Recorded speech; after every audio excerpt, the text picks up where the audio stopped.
ஸ்ரீ குருப்யோ நமக.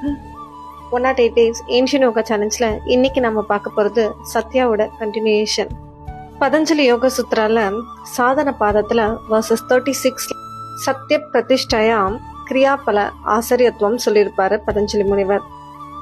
மனம், சொல், செயல் இந்த மூன்றுலையும் உண்மையாக இருக்கிறவங்களோட வாக்கு பலிக்கும்னு சொல்லுவாங்க. சத்தியத்தை கடைப்பிடிக்கிறது மூலமாக நம்மளுடைய ஆற்றல் பெருகி நம்ம சொல்ற எல்லா வாக்குமே சத்தியமா மாறுமா. திருவள்ளுவர் எழுதிய திருக்குறள்லையும் வாய்மையை பத்தி சொல்லியிருக்காரு. திருக்குறள்ல அறத்துப்பால்ல அதிகாரம் 30 வாய்மை என்ற தலைப்புல வாய்மை எனப்படுவது யாதெனில் யாதொன்றும் தீமை இல்லாத சொல்லல்னு சொல்லியிருப்பாரு திருவள்ளுவர். இதுக்கு என்ன மீனிங் பார்த்தோம்னா, மற்றவங்களுக்கு தீங்கு தராத வார்த்தைகளை பேசுறவங்க தான் வாய்மைன்னு சொல்லியிருப்பாரு திருவள்ளுவர். உண்மைக்கு அழிவில்லைன்னு சொல்லுவாங்க.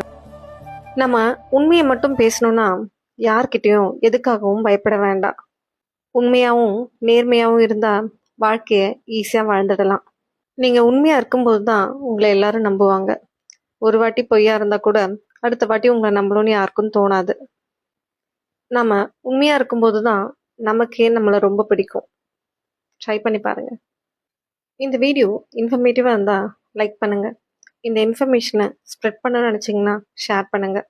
என் கூட ட்ராவல் பண்ணணும்னு நினச்சிங்கன்னா சப்ஸ்கிரைப் பண்ணுங்கள். த ரியல் ஏன்ஷியன் யோகாவை ஃபாலோ பண்ணுங்கள். அன்டில் தென் பவத்து சர்வ மங்களம். நன்றி, வணக்கம்.